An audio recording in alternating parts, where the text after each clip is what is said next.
no introduction. So I wish I could say you've been my bedside companion. I hear you get around. Probably been others' bedside companions. So yeah. Ladies and gentlemen, Steve Coleman.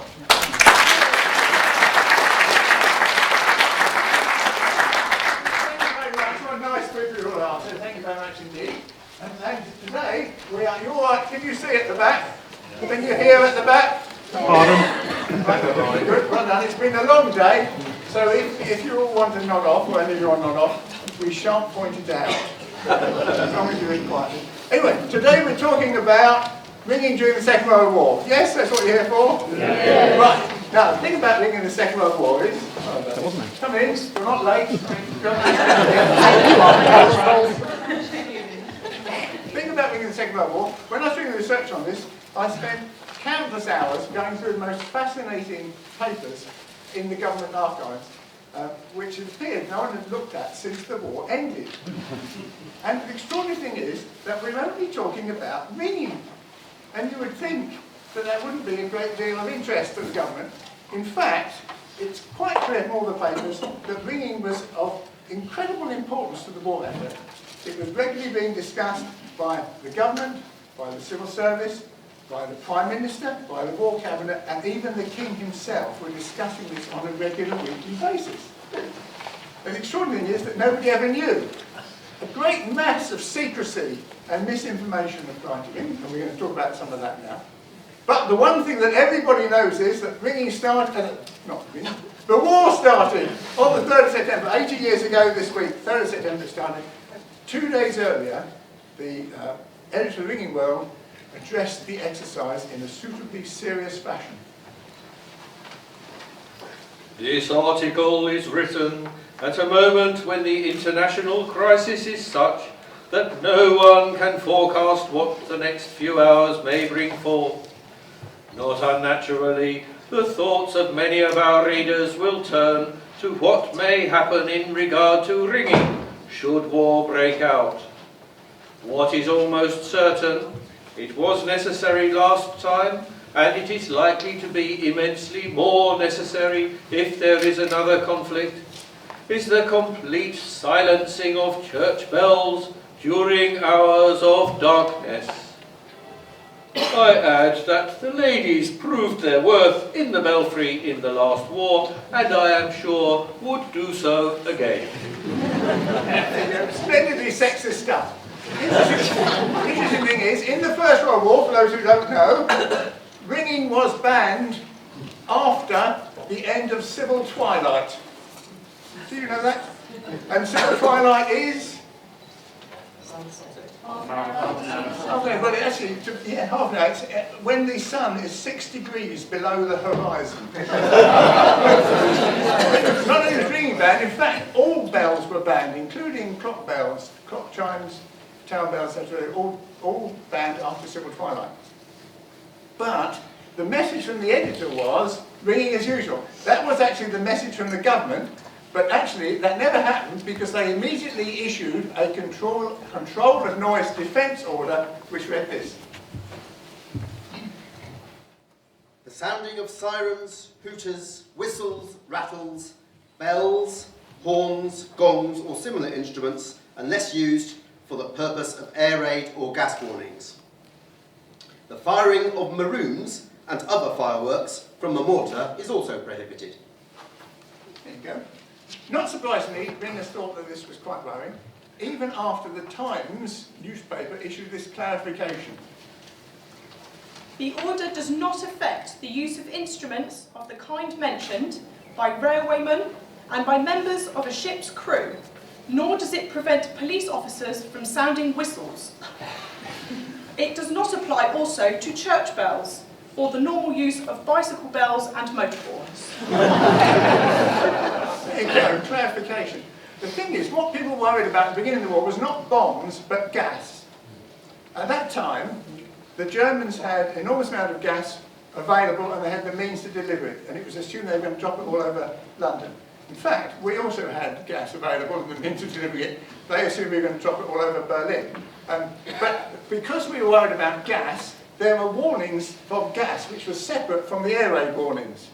So if an ARP warden thought it was gas, he was to whirl a rattle. Do you remember these things that people used in football matches? The kind of pre-war voodoo spoiler.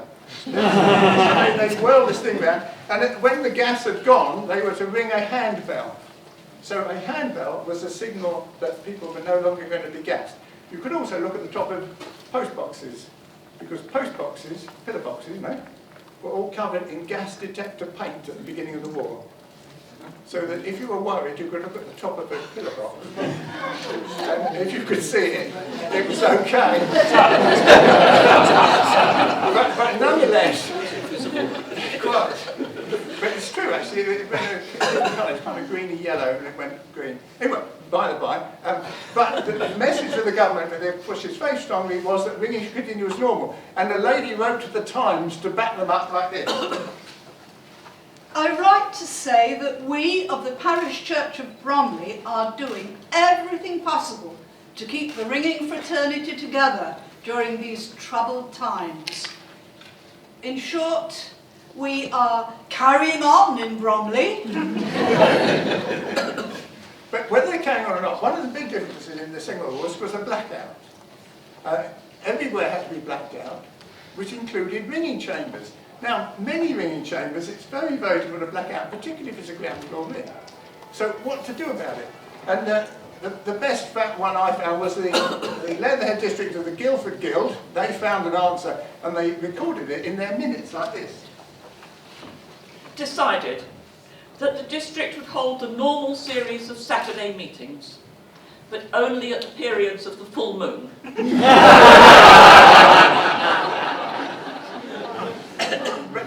The Hinckley district, they found a much simpler way of dealing with it. The next meeting will be at Kirby Mallory on Saturday, September the 30th. Ringing will be from 3:30 p.m. until dark. But one of the big problems with the blackout was that you actually had to get to and from ringing during the blackout. I don't know, are you all London people, London area people? If you're not a country person, it's hard to understand how black night is when there is no moon and there are no street lights. I mean, it's absolutely black and you cannot see anything. The big problem in the war was that there were no street lights, there were no station lights, there were no bicycle lights. You could not carry a torch at the beginning of the war, no matter how dim. A car could only have one headlight, and that headlight had to be covered up except for a tiny strip in the middle. The result was huge numbers of people were killed. Many of them were killed by cars running into them. Many of them were killed by bicycles running into them. Many bicyclists were killed by pedestrians walking into them. A huge number of people were drowned by walking into lakes and ponds. And a great many people got out of trains thinking they were at a station and found they weren't. And several people actually stepped out onto the edge of a viaduct and went straight over. The deaths at the beginning of the war were far in excess of the civilian deaths, far in excess of any military deaths. You were much more likely to be killed if you were a civilian in the blackout than you were actually a soldier. So the whole thing was very, very difficult. But in addition to that, what do you do about tea? Even before rationing, there was a lot of food shortage. So a lot of associations immediately banned bringing teas. And of course, if you ban bringing teas, you would then open the church hall, and that means there are no toilets. So this was obviously a bigger problem for the women than it was for the men, and so the Ladies' Guild addressed this in a splendidly euphemistic way. There will be no tea, but refreshments will be provided for lady visitors at the home of the ONSEC. Bring your own sugar. One of the difficulties at that time was that if you were having a tea, you were supposed to send your name in. Older ringers here remember until not so long back, people said names for tea too. Now, it was absolutely, that was de rigueur then, everyone said names for tea. The truth was that although it said names for tea, a lot of people didn't send their names in for tea. The most striking thing was a tea they had in Croydon, in which 2,800 people put in their names for tea and 3,300 people turned up. So what to do about this? It was a big problem for people. But the Midsomer Norton branch of the Bath and Wells definitely found a way of giving harsh treatment for offenders. Tea and meeting, 5 p.m. Butter for those who advise for tea. Margarine for others.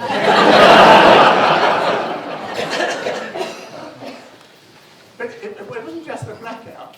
What were people supposed to do if there was an air raid while a crash was taking place?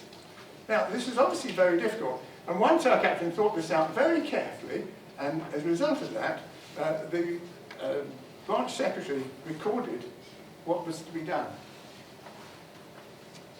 Bill said, against emergencies, the Stoke hole just outside the belfry door should have to be made into a bomb-proof shelter if we were to ring. And in accordance with his ARP instructions, he would have to wear his tin hat and place a watcher on the roof. Further, to protect us against the risk of a surprise attack, everyone would have to wear their gas masks while ringing. We haven't got a record of exactly how this sounded, sadly, but I have here. This, of course, this isn't a genuine World War II gas mask, but if you put it on, just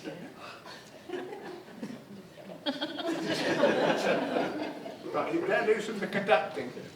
That was 4 to 5. Go Bob Double. Go Bob Doubles? Yes. Bam. Could have been anything. Thanks, Mike. One thing that this did do was enabled the first ringing advert about chickens to appear in the ringing world. The point is that however bad things are, someone is going to make a profit. If you can't ring bells, go in for poultry. Buy from a practical breeder. Profitable 1939 pullets, Rhode Island, Cross Sussex, Leghorns, etc. 25 shillings for 5. Business as usual. In fact, ringing went on very much as usual for quite some time. And then suddenly, in June 1940, a new order, completely out of the blue, was issued which said this. No person shall, in any area in Great Britain, sound any church bell or cause or permit any church bell to be sounded, except for the purpose of making a signal in accordance with directions given by a commissioned officer of His Majesty's forces or the chief officer of police for the area, to indicate that members of an enemy force are landing or attempting to land or have landed from the air. There you go. Now that's the thing that most people remember, don't they? Bing was banned in the war. You can read in countless histories that that order was issued on the 13th of June. It appears in the ringing world it was issued on the 13th of June. It wasn't. It wasn't issued on the 13th of June at all. What actually happened on the 13th of June was that the government intended to issue the order the following week. They thought they ought to tell the Archbishop of Canterbury in confidence.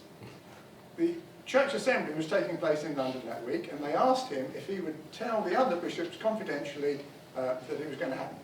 In fact, the Archbishop of Canterbury, for reasons that aren't quite clear, but it's something to do with his chaplain, announced the whole thing in public on the last day. The government were then in the problem that he'd said it was taking place immediately, so they issued a press release which didn't actually say the same thing, but had kind of weasel words that people thought it might do. The result of that was that the 16th of June was the first day for 900 years with almost no ringing. The first Sunday with almost no ringing for 900 years. It's extraordinary, isn't it? Of course, there could have been ringing because it was still perfectly legal the following week. But nonetheless, there was essentially no ringing. Obviously, there was still going to be church wardens with Alzheimer's who rang anyway, children who didn't read the newspapers, but generally there was no ringing. But the point is, what is the context of this? Why was it on the 13th? On the 11th of June, Italy joined the war on the side of Germany. On the 14th of June, France fell, although it's perfectly apparent before. So that as of the 13th of June, it was quite clear that the German forces would be on the opposite side of the Channel, and so had a possibility of invading. But there was something worse than that, and that was in relation to the Enigma machine. You all know about the Enigma machine? Yeah. Yes. Well, it was invented for commercial purposes just after the First World War. The German military took it over. In 1928, the Poles, who of course had a border with Germany, were very worried about it, and they cracked it the first time. It wasn't the English who cracked it, it was the Poles. So they cracked it in 1928. It was beefed up again, and the Poles cracked it again in 1932. When it was beefed up a third time, the Poles knew they couldn't do it, and they met with the French and English cryptographers to get together about cracking it. What then happened was, of course, that with the Quisling government in France, it seemed most likely in England that those French cryptographers would tell their Quisling government, who would tell the German government what had happened. In fact, when it came to it, of course, those cryptographers said nothing whatsoever. They did enormous service, both to their country and ours, by keeping completely silent. And of course, the English broke it again in January 1940, and it made a huge difference to the war. But in June 1940, it looked completely different. And that's why the order came in. But this is the thing, fine about the war, but what are ringers going to do? Firstly, they say, what are we going to do if it rings? How do we sound the warning? And most important of all, what are we going to do instead of ringing? The first two, most towers decided they should set up a system to get the whole thing to work. The ringers at Pudsey in Yorkshire fortunately wrote it down in detail, and here it is. In the event of air invasion alarm at Pudsey, first, the verger will be notified by the Home Guard that an air invasion has taken place or is imminent, and he will accordingly proceed to the church and await orders to ring. Second, if the invasion has taken place or is imminent, he will in due course receive orders to ring the treble bell.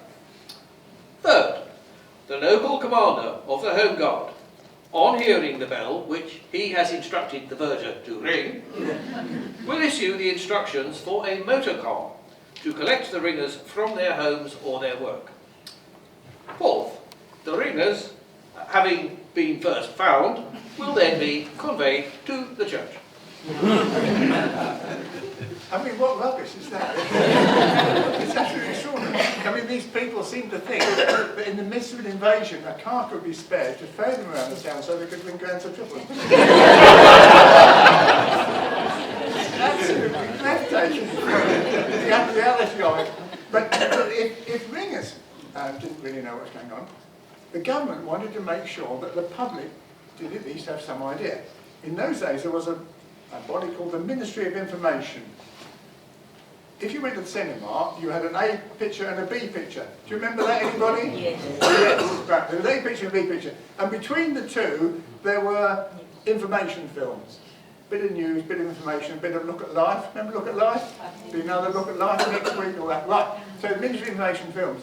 So the Ministry of Information made a film about what to do if you heard a bell ringing.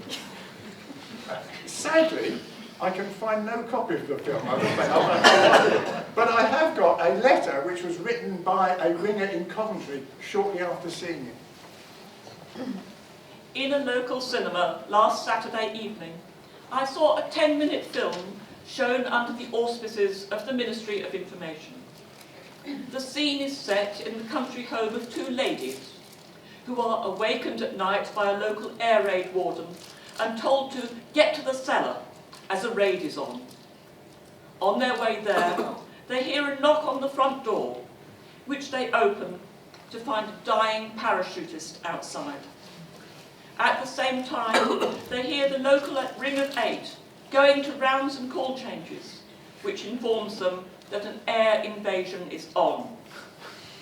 A man in the uniform of a military officer then knocks, is admitted, and gives himself away as a German spy by asking for the use of an ordnance survey map. He is held up by one lady with a revolver,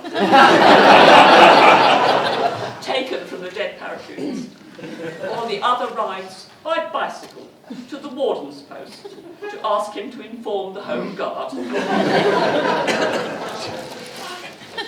One of the interesting things is, even the Ministry of Information thought you could spare 8 people ringing around to call change. It's quite remarkable. And the thing is, everybody said, what a daft idea.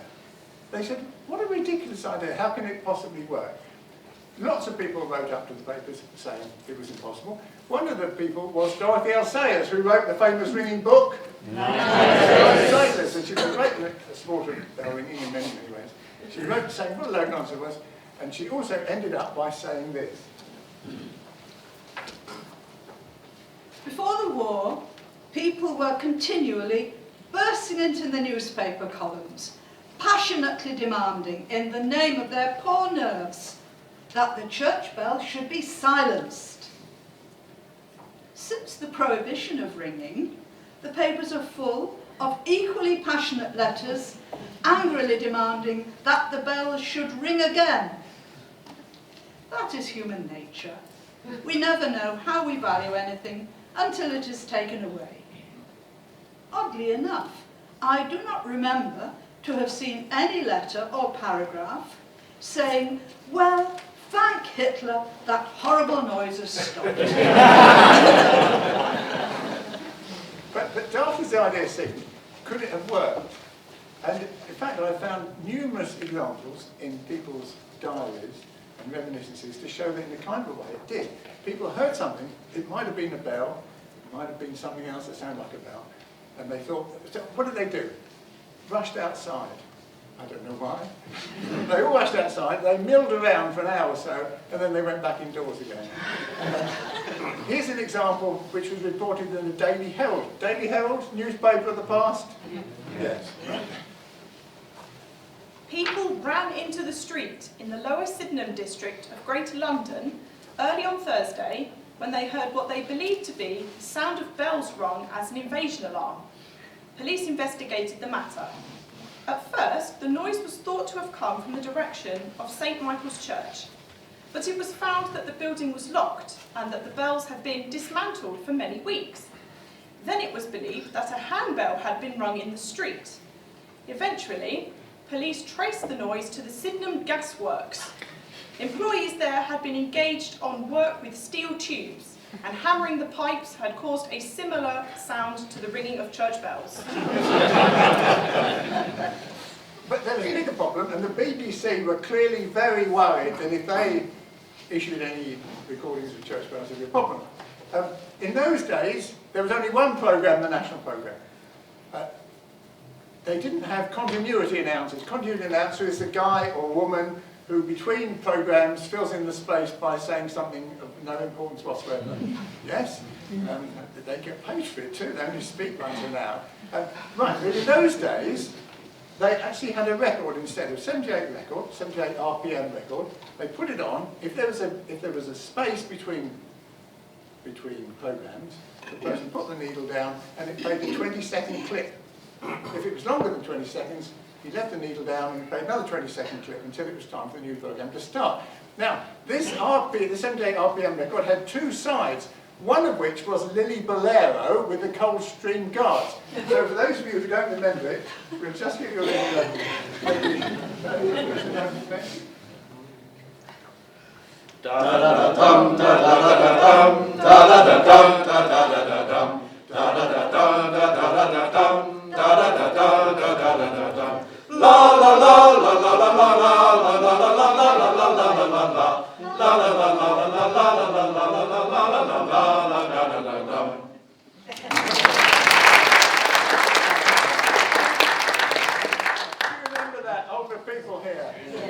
Right, yeah, sure. You have to go for 60 probably. Anyway, that's on one side. The other side was Bow Bells, the old ring of 10 at Bow. with chord changes being rung only affecting the 7, 8 and 9. Does anybody remember that? No. Well, that was, Tim does. Well done, Tim. It was actually being played on the World Service a bit later. Was it? Yeah. Oh, right, okay.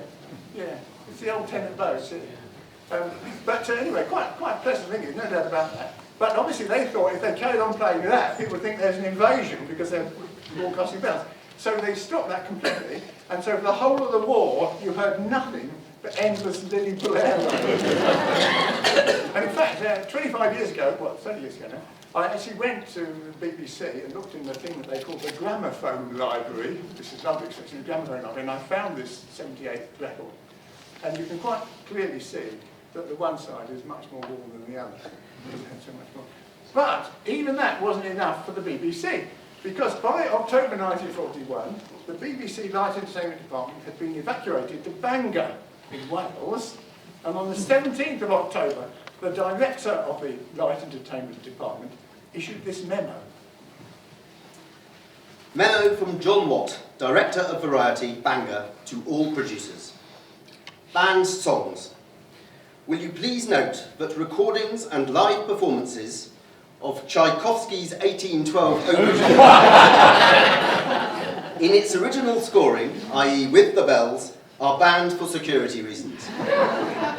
This restriction also applies to any work in which the realistic representation of a peal of church bells takes place, as distinct from the use of tubular bells as an integral part of an orchestral texture. Splendid, splendid. One of the enduring myths of the war is that the sounding of bells is supposed to be a warning of invasion.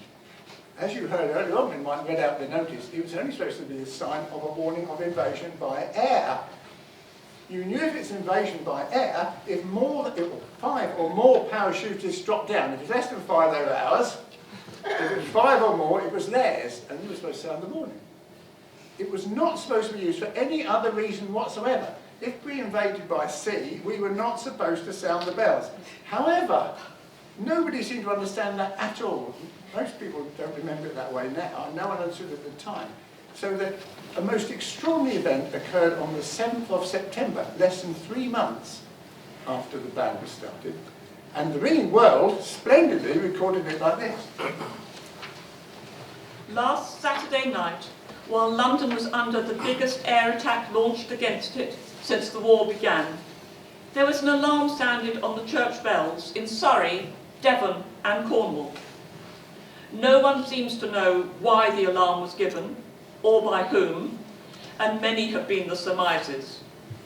In parts of West Surrey, bells of a number of churches were violently rung, calling out the Home Guard. It appears to have been a false alarm, and it is reported that the authorities are trying to find out who was responsible for it being given. Enquiries by the Ringing World have elicited the fact that messages were sent out soon after 10 p.m. to the incumbents of various churches to have the bells rung owing to a state of emergency, and the instruction was complied with. In some cases, only one bell was chimed, and in others 2. At one church, with only one bell, the vicar's wife undertook the task. In the west of England, warnings were said to have been sounded from Cornwall to the outskirts of Bristol. That too was a false alarm, and it is suggested that it may have been due to a fishing fleet returning to a Cornish harbour through the mist earlier than expected, after making a lucky catch. The whole position is chaotic and will lead to unending confusion if unauthorised people with nerves ajump rush about giving orders to ring the church bells. Yeah, and in fact, the extraordinary thing is that, sorry, he said he had to leave. Goodbye, sir. At 5:02, you missed a train. Yeah, anyway, the extraordinary thing is that, in fact, ringing appears to have taken place over the entire country. I've traced numerous diary records showing that ringing took place in the local area with nobody at all realising that it was only a local matter. Here's Bill Gibbons of Cheshire. He was in Oxford at the time. he heard it, and once again he thought it was simply a local aberration. Early in September, I moved into new digs. I moved on a Saturday, and I remember seeing a church tower from my bedroom window, brilliantly lit by moonlight as I retired for the night. Sometime later, I heard the tenor start to ring, so I counted the strokes in order to ascertain the time. At the 14th stroke, however, the significance of it all sank in. I leapt out of my bed and dashed around to a friend's room down the corridor, calling that the Germans were invading. The muffled reply from under the bedclothes indicated, amid expletives, that there was little we could blank do about it, and undoubtedly he was right, so I went back to bed. In fact, even today, people think that the invasion was going to happen that day. The point was that the Germans had taken a huge quantity of boats off the canals of Europe. They were, some of them had engines, some of them didn't. They were barges of various kinds. They weren't seaworthy. They were all lined up along the coasts of Belgium and France, ready to invade. It was what the Germans called a barge-borne invasion. But these boats were in very poor condition, many of them, and they would have to be towed across the channel. They could only be towed across the channel at a very, very slow speed. Essentially, the invasion would have been almost stationary as it came across the channel. It could not have succeeded if the RAF still existed. So the whole point of the Battle of Britain was to destroy the potential of the RAF so that the invasion could at least get across the channel. Whether it could have got any further across the channel is unimaginative, but it certainly could have crossed the channel if the RAF was still functioning. On the 7th September, and for a small period before and after, there was a brief period of time in which the moon and tides made an invasion attempt possible.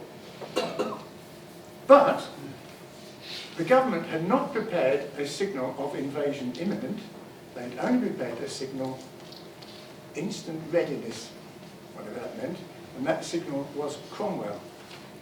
On the 7th of September, the German Air Force, instead of bombing the airfields in Kent and the east of England, proceeded into London and started bombing London. The Blitz had begun, but the High Command thought that this was because the invasion was about to start, and they issued the signal Cromwell at 8:07 that evening. It went to every commanding officer in the country, but it was a Saturday night, and nearly all those commanding officers were having the night off. It went to a junior officer. The junior officer did not know what they were supposed to do because they had not been briefed, and the great bulk of them not only gave orders for the bells to be rung, they also called out the Home Guard, who turned up at mustering points in large numbers, even though armed with only homemade weapons, pitchforks, scythes and things like that, ready and willing to fight. Bombs were loaded onto flimsy training planes. Bridges were blown up around the country to stop the Germans proceeding. Soldiers were blown up by mines. Civilians were shot at. It was the most extraordinary event.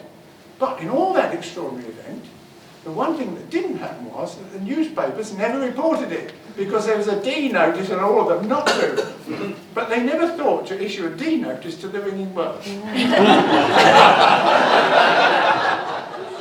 They didn't see the ringing world as a publication that would be providing more news. So the only time you can see it in print is actually in the ringing world, which is the most remarkable thing. What happened was, immediately following that, there was no longer a possibility of having an invasion. So on the 15th of September, which is 8 days after, Hitler issued a notice abandoning the invasion until further notice. Of course, the public didn't know this, but the government did because of the Enigma machine. And then all the German forces, the fighting forces, not the occupied forces, the fighting forces were sent east towards Russia. So from the 15th of September, 17th of September, of course, that's when the Battle of Britain ended, possibly a score draw, possibly a win, depending on which side you're looking at it. But eventually the IF was not destroyed. So that from that day, an invasion was impossible. Just bear that in mind. But when it came to providing some sort of explanation as to how this all happened, the government papers are actually full of memos from various people saying it wasn't my fault, Gov. And one of the nicest I found is a handwritten note in a Home Office file. There was a night early in the month on which bells were rung in a great many places owing to a standby order given to the Home Guard in the middle of the night. But this night's entertainment is well known to GHQ Home Forces. No action, I think. Yeah. But while we're talking about this, given that the invasion threat had ceased on the 17th September, why did the ban go on? And of course, everybody said to start with, why is the ban there anyway? How can it possibly work? And this is the interesting thing. Clearly it can't work. People say, well, there must be daft people in the civil service who thought it might. Actually, the civil service, to a man, they're all men there, but to a man, advised the government that it couldn't possibly work and it was ridiculous. The military side, right up to the very top, advised the government it couldn't work and it shouldn't be done. Churchill personally decided it should be done. The ban was solely at the discretion of the Prime Minister, and he overruled everybody else saying it was ridiculous. So why did he do it? Now, in the government papers, there is nothing saying why he did it. If you read his memoirs, and he wrote lots of them, anyone read his memoirs? No. Oh, well done. Good man. In fact, they're incredibly boring, don't you find? He was desperately short of money, Churchill. All his life he was desperately short of money. He spent a lot, but he's still very short of it. And so immediately he was finished, he started writing these books about it. He had 7 secretaries who was dictating all that. But if you read it all, nothing whatsoever appears about the building. However, what we do have is a man called Jock Colville, later Sir John Colville, Secretary to the Queen, was one of his personal assistants during the Second World War, and contrary to the Official Secrets Act, kept a detailed diary which he wrote up every night and stored in his office, in his desk in the office, locked in. It didn't come out till a very, very long time later. And on one evening in July, he is down there's that place that they go to in the country. Chequers. He was down at Chequers. He was down at Chequers with Churchill. They still had very long and alcoholic dinners. It's quite interesting that. Restrictions about food and all the rest of it, the rationing didn't apply to Churchill. He said, when he saw the week's thing, he said, that's not a bad breakfast. But anyway, so they have a long dinner, and at the end of it, he's quite sozzled, and Jock Colville records the conversation like this. July the 12th, 1940. He emphasised that the Great Invasion Scare, which we only ceased to deride 6 weeks ago, is serving a most useful purpose. It is well on the way to providing us with the finest offensive army we have ever possessed, and it is keeping every man and woman tuned to a high pitch of readiness. He does not wish the scare to abate, therefore, and although personally he doubts whether invasion is a serious menace, he intends to give that impression, and to talk about long and dangerous vigils, etc., when he broadcasts on Sunday. Yeah, you can see it's a confidence trick. The whole point was that Churchill, of course, was a fine historian, no two ways about that. He knew the lesson of history. The lesson of history is that the public never supports an overseas war for long unless we're definitely winning. So clearly we weren't going to be winning for a long time, so the only alternative was to make it a home war. That's when you get public support. So he had to make it a home war, and he saw that by having this very homely thing of stopping bells ringing made it, and suggested that an invasion was a possibility, even though it wasn't, was the way to make people think it was a home war and to be thoroughly on board. A wonderful idea. It's a wonderful idea. But one of the problems was it was so sudden that the bells were left up. Now, in those days, people left their bells up for quite long periods, But the idea of leaving them up indefinitely was quite frightening, particularly if someone was supposed to go in and chime a bell and they found it was up. So it wasn't very satisfactory. Some of them were left up for long, long periods. Others, they tied them while they were up and rung them down. But some towers actually applied to the government for permission to ring down, which is not as daft as it sounds, because you could actually apply to the government for permission to test your safety valve on a steam boiler. And it came under the same thing. Mitcham Parish Church was one of the places that applied for this, and they recorded it in their parish magazine. All the world now knows that Mitcham Parish Church has a peal of bells. This has happened because the ringers, at the end of their weekly practice, left the bells up on the night before the regulation was issued. Accordingly, notice that they were to be rung down had to be given on the wireless, in the newspapers, and by word of mouth.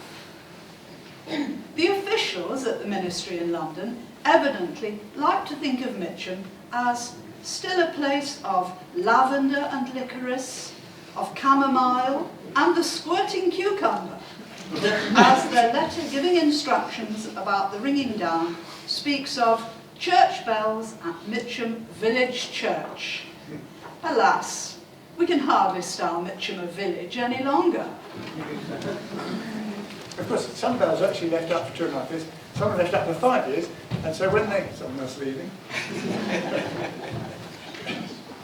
Have a good day. So they fill up with rainwater. A lot of them fill up with rainwater rain coming through the loop. There's 5 years, you can get a lot of water in a bell if it's left up. And I don't think anyone experiences, but when you put it off, it really does pour quite well down through the bottom. So they got quite soaked when it came down. More spooky than that, in London, of course, during the Blitz, churches with their bells up were bombed. When they were bombed, they caught fire. The fire burnt through the stays and the sliders before they burnt through the frames, if they were wooden. And so in the midst of the bombing, you could hear bells ringing in bombed churches. Most extraordinary thing. But for those people who were still left around, those ringers around, they wanted to do something instead of ringing. They couldn't ring the bells on white, so what did they do? They took their clappers out. Or at least they took all their clappers out except the one left in so that they could sound warning of invasion. So adverts appeared in the ringing world like this one from the North Staffs Association. A meeting will be held at Longdon on Saturday, August 24th. Bells 7 without clappers. And here's a good one from the Hertford County. Meeting on Saturday at St Peter's, St Albans at 3 p.m. Silent tower bells. Learners, here's a fine opportunity to learn rope sight.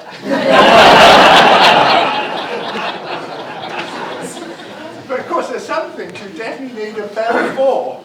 And the local newspaper of Alton in Hampshire recorded one of those occasions like this. When a vicar is inducted to his parish, he has to toll the church bell as part of the ceremony.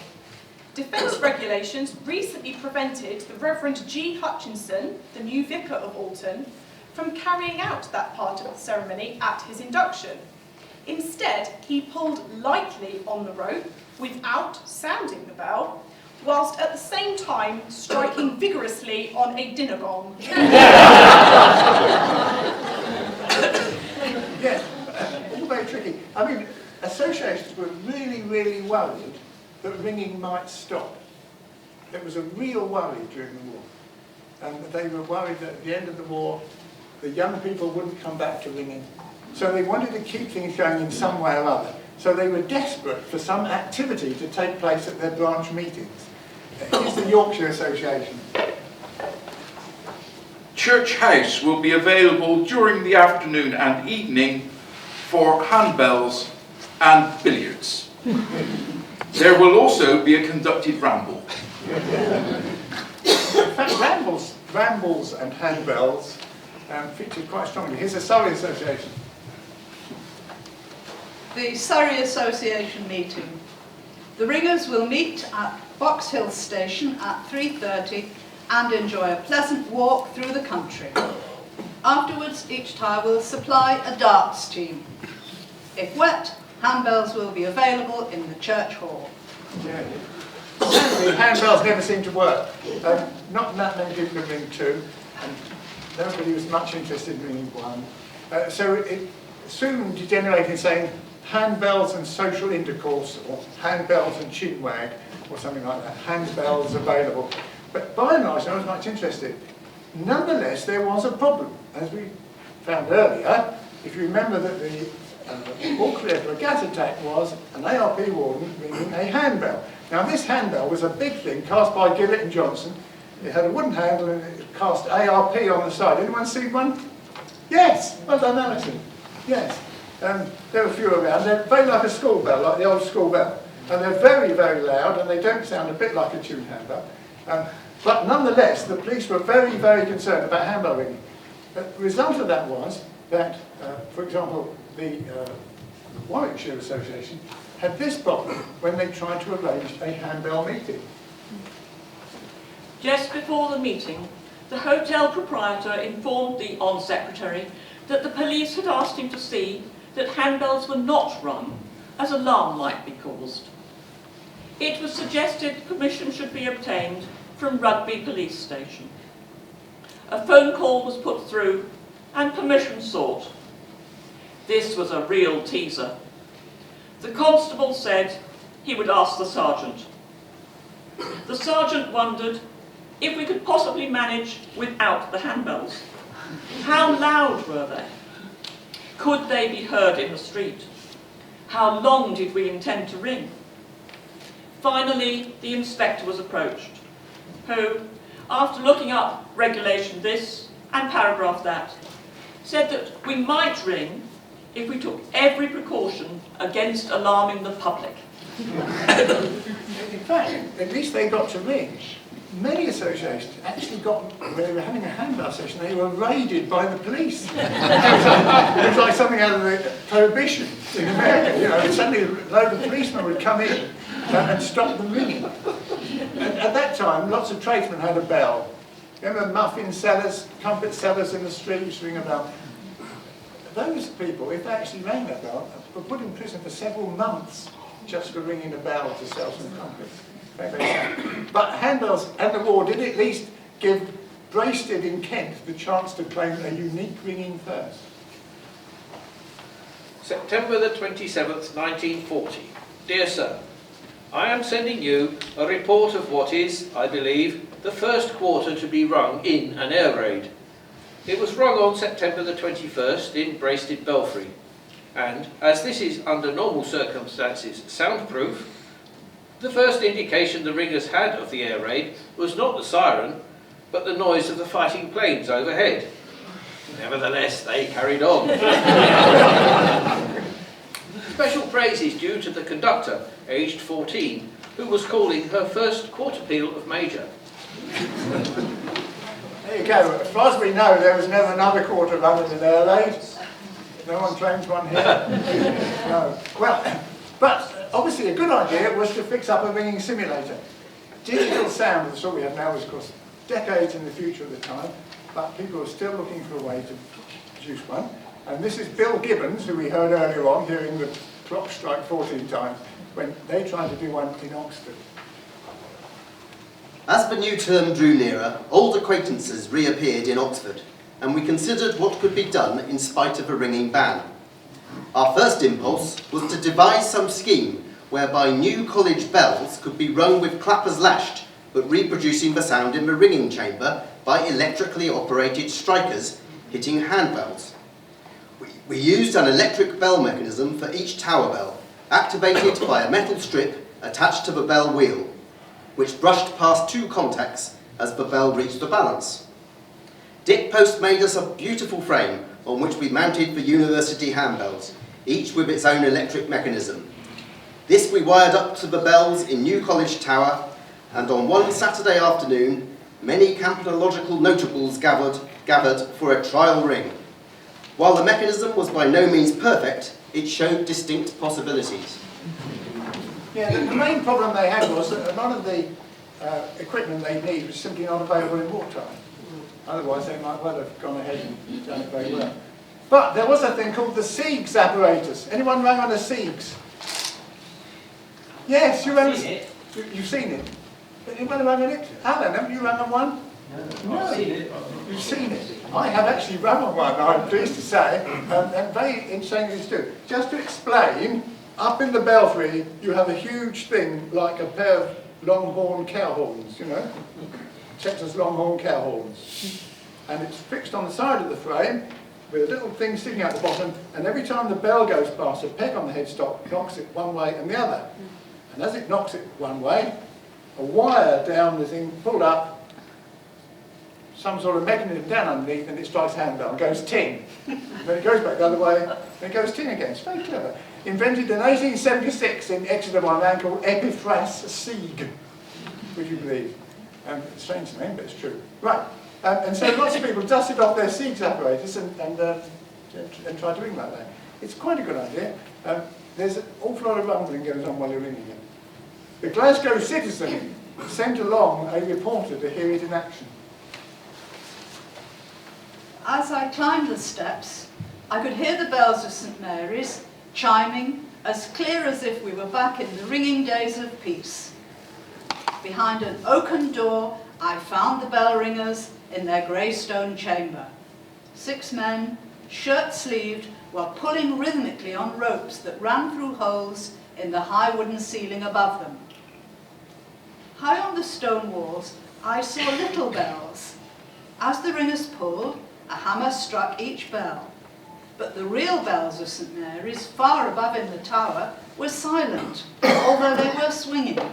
Each had been gagged for the duration. The little bells sounded pleasant, though not impressive, but the band were taking them seriously. A campanologist has a lot to remember, and he can't take his mind off his ringing for a moment. Curiously though, the most obvious and entertaining way of producing a simulator was only tried by the Oxford Guild. The Central Bucks branch held its annual meeting on Saturday. A novel experiment was tried with a new form of silent apparatus. Each ringer was provided with a partner armed with a handbell who struck his bell as the man with the rope pulled off at hand and backstrap. A 6 score of doubles was rung in this way. Wonderful, isn't it? You still do that in the Oxford Guild, John? I'm very sorry to hear that. But one way or another, ringing continued in a sort of a way, with or without clappers. And then, very suddenly, in November 1942, Churchill made this announcement in Parliament. It was after what was then called the Battle of Egypt, but which we now call El Alamo. Taken by itself, the Battle of Egypt must be regarded as an historical victory. In order to celebrate it, directions are being given to ring the bells throughout the land next Sunday morning. And I should think many who will listen to their peals will have thankful hearts. Yeah, in fact, it was taking quite a risk. There's a long history of ringing for battle victories. Normally, they actually turned out not to be victories at all. And in the First World War, Lloyd George had called for universal ringing after the 381 tanks in 1917 had broken through at the Battle of Cambrai. They'd actually gained 5 miles of land, and it seemed like a wonderful victory. He immediately ordered ringing. Unfortunately, 10 days later, because the British High Command had no idea how to keep those 5 miles, the Germans got it all back again. So it was actually not a victory at all, very sadly. But the press went to town on this in a big, big way. All the newspapers were full of it, particularly about the fact that servicemen were going to win. Generally, they recorded it in a fairly inaccurate way, as did the Nottingham Evening Post. As a class, they are nearly all elderly men. Some have died and some have been dispersed under the dictates of war. and some new recruits will have to be brought in for the occasion. But like organ blowing, it's not a task which calls for much skill. And the press were, of course, all casually sexist too. Here's the Chelmsford Chronicle. Many women campanologists will help to ring the victory peals on the bells of Essex churches on Sunday morning. The women are very keen ringers, said an official yesterday. On Sunday, they will line up with the older men ringers, and you may be sure they will put all they know into the job. In fact, the whole thing was truly remarkable, because most ringers were either in the forces or they were away at work somewhere else. It was extremely difficult. People were called out from run 40 years earlier, given one time bell lesson, told to get on with it. Other people were actually taught a couple of days before on time bell, said, go on, get in there and ring. The government required all serving ringers in any of the forces, the Army, the Navy and the RAF, to attend to the nearest tower and to ring the bells. Of course, that was a very fine idea, but given that they were actually excused all duties for the rest of the day, it actually encouraged a number of freeloaders to have a skill they didn't have. Here's Fred Hutt. Imagine the joy, therefore, on reading battalion orders that included an appeal for volunteer ringers among our ranks to give a hand with the ringing at St Lawrence's Church, Hawkhurst. Such volunteers to make their own way to the church on Sunday the 15th of November, plus the treat of being excused all duties for the day. I promptly volunteered, along with 6 or 7 others, and we presented ourselves to the ringer in charge of St Lawrence's. But on commencing to ring up, it was soon evident that some of our numbers had no knowledge whatsoever. And here's Peter Cave, who ran at Hereford Cathedral that day. Accordingly, the OC requested any ringers who might be on parade to take 2 paces forward, so they would be excused from duty for the rest of the day. About a dozen took 2 paces forward. 3 arrived at the tower. In fact, the ringing was appalling. We believe the whole ringing was appalling. The best record we have is a Church Kirk in Lancashire had been keeping a book of their ringing since the middle of the 19th century, and this is how their record shows it. Ringing consisted of call changes and firing once. One attempt at changes was quite sufficient until more practice is available. And of course, what's most interesting to us is that many of those ringers were hearing their bell for the very first time. Some of them had just rung, like I said, but many of them have been ringing for 2 years and more, and that was the very first time they hear their bells ring. Quite remarkable. Here's Jack Pryor recording it in Rumney. In the tower, we were welcomed by the tower captain, but not invited to ring in the first touch. The reason being that he had taught a number to ring on the lighter bells, with the clappers removed. What a thrill it must have been for these youngsters to hear their bells for the first time on such an historic occasion. Alas, the touch was short, as we all know the problems of ringing in rounds for the first time. And here's Peter Rock, who was then in Erdesland in Herefordshire.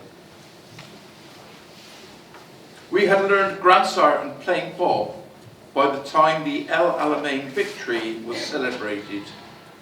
And that Sunday was a day in my life never to be forgotten. How excited we all were. We were very enthusiastic and rang so often, but had never heard the bells when we rang them. Even some of the old ringers turned up as well. I don't suppose the striking was very good, but a wonderful, joyous noise was made. And Peter's younger brother, John, had a fine ringing career and became Master of the College Youth before, unfortunately, he died young. But John Rock could ring touches of grands and doubles before he heard his bell for the first time, and could ring touches of Kent minor before he heard his bell for the second time, which is really quite remarkable, is it not? But of course, this was a big national occasion. Not only was it in all the newspapers, pictures of soldiers in uniform ringing bells were across all the papers. The BBC went to town in a big way. They broadcast ringing from all over the country. They broadcast it not only in the UK on the national service, also on the transatlantic service, the European service, and the Empire service. They had a jolly good commentary for the time. Here's a bit of it. Did you hear them in occupied Europe? Did you hear them in Germany? After noon today, they will be silent again, except for warning of invasion if needed, till they ring out for final victory. So the entire press, as I say, really went to town. Of course, some of them went to town in a fairly local way. The Western Gazette was a newspaper invariably fixated with the size of church collections, and they recorded it like this. The bells rang out joyfully from Horsecombe Church Tower on Sunday. The offertory was £3, 11 shillings and twopence. The bells at Toller Well were also rung, and the offertory was 11 and 6. In fact, the bells were rung one more time before the ban was lifted, and that was for Christmas 1942, by which time there wasn't much fuss made of it at all. But it seems that business was much as usual, as the Church Kirk record tells us. By permission of His Majesty's Government, the bells were rung from 9:40 a.m. till 10:30 a.m. 6 ringers were present. Mr. Parr was late, as usual.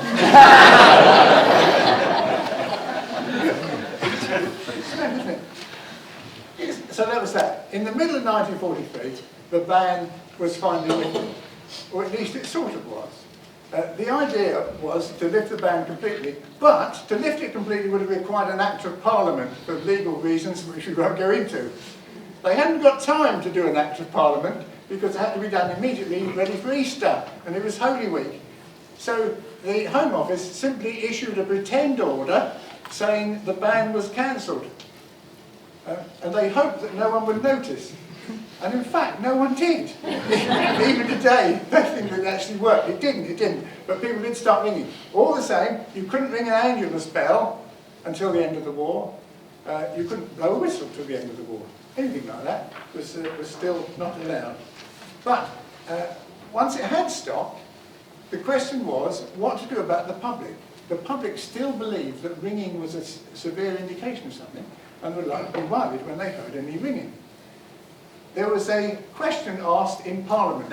Previously, all questions on bell ringing had been answered by the Lord President of the Council, not by Churchill himself. On this occasion, he answered a question. You can read in the papers what his reply was supposed to be, and he put those replies in. But at the end, he added his own joke. We have 3 people here. We have here the speaker. He's the speaker. Fred is Churchill, and you are Sir Thomas More, who asked the question. The Honourable Member for Airburs. May I ask the Prime Minister what arrangements have been made for ringing church bells as a warning of invasion? The Prime Minister. We have come to the conclusion that this particular means of warning is redundant and not particularly well adapted to present conditions. The Honourable Member. May I ask if any alternative arrangements have been made? Would the Prime Minister consider the use of sirens? The Prime Minister. We have come to the conclusion that this means of warning is redundant. Therefore, replacement will not arise. For myself, I cannot help feeling that anything like a serious invasion will be bound to leak out. That was not in the script. That was not in this script. And that's the closest he ever came to saying the whole thing was just a chimera. The whole thing was just intended to do something else. A very important thing, a very essential thing, and don't you ever let it, but nothing to do with what it was supposed to be about. And it's extraordinary that people still believe it today. But when the ringing stopped in 1943, people could be taught. So who was going to ring? Who was going to do the teaching? Many of the ringers were in the armed forces. Many of them were working long hours. Many of them were working away. So they had to teach new people. They could teach young people, and because social ideas had changed during the war, they could teach girls. Huge numbers of girls, young girls, came forward to ring, something for which we've benefited ever since. A wonderful thing that this happened. So when the Bishop of Woolwich visited Godstone in Surrey, and he found that the band were all young people, many of them were girls, and the Surrey Mirror recorded it quite incorrectly like this. Their average age is 16, the youngest 14. They have been taught the mysteries of a famous craft by 2 members of the Oxted team of ringers, and they have now become so proficient that they are starting to ring choral changes. In fact, even more interesting is that the tower captain at the time was Pauline Farrell.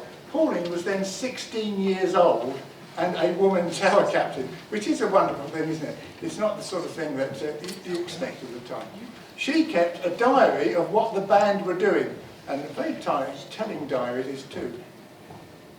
For them, they didn't go down the pub afterwards, they did something else instead. August 1st, 1944. After ringing, we had sausages on the common, and then played cowboys and Indians and chasing games all evening. Indeed, frying sausages and playing games was very much what they were into. March 17th, 1945. We rang and then had games and dancing. The games included musical chairs, stations, and bigamy. Bigamy was particularly popular. Yeah, most interesting of all is Pauline's record in the diary of the ringing for VE Day, which I find particularly moving, no matter how often I read it. May 2nd, 1945. On Monday, 1st of May, at 7:45 p.m, the news was given out that the next 2 days would be celebrated as Victory in Europe Days. Within a quarter of an hour, the bell ringers were at the church, and we rang for over half an hour. The next day, the fellowship spent most of their time together. In the morning, we distributed posters and tickets for the dance, and most of the afternoon was spent walking. After tea, we went to the Thanksgiving service at the church. We rang the bells before and after. Mr. Stokes, ARP, kindly gave us some thunder flashes and incendiary bombs, which we exploded on the green before and after a game of rounders. As it grew dark, we decided to have a bonfire. This proved a great success, and everyone joined in and sang popular songs around the fire until midnight. On the way home, we saw searchlights circling round London, and Londoners' bonfires lighting up the skies. Yeah, but the extraordinary thing was that the war did more for ringing than anything had done for a very long time. As a result of the ban, ringing was seen as a sign of all that we are fighting for and getting back to normal.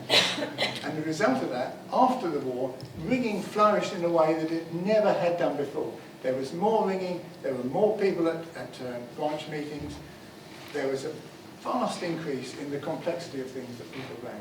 It was quite a marvellous time. But because they missed it so much, during that period when there was the ban, people really longed for ringing, which is why we're going to end here with a song that they used to sing in the communal shelters when they were sheltering from air raids. It's the Miner's Dream of Home. Here we go. I saw the old homestead and places I love. I saw England's valleys and dells, and I listened with joy as I did when a boy to the sound of the old village bells.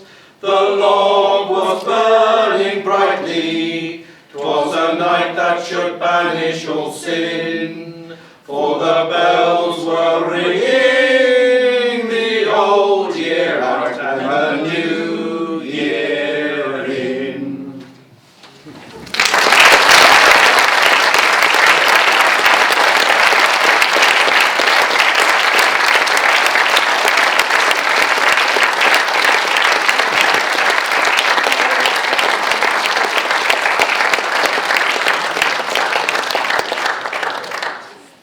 That's it. Thank you for coming. Thank you very much. Anyone would like to drop their lanyards on the way out? We're giving poor or something like that.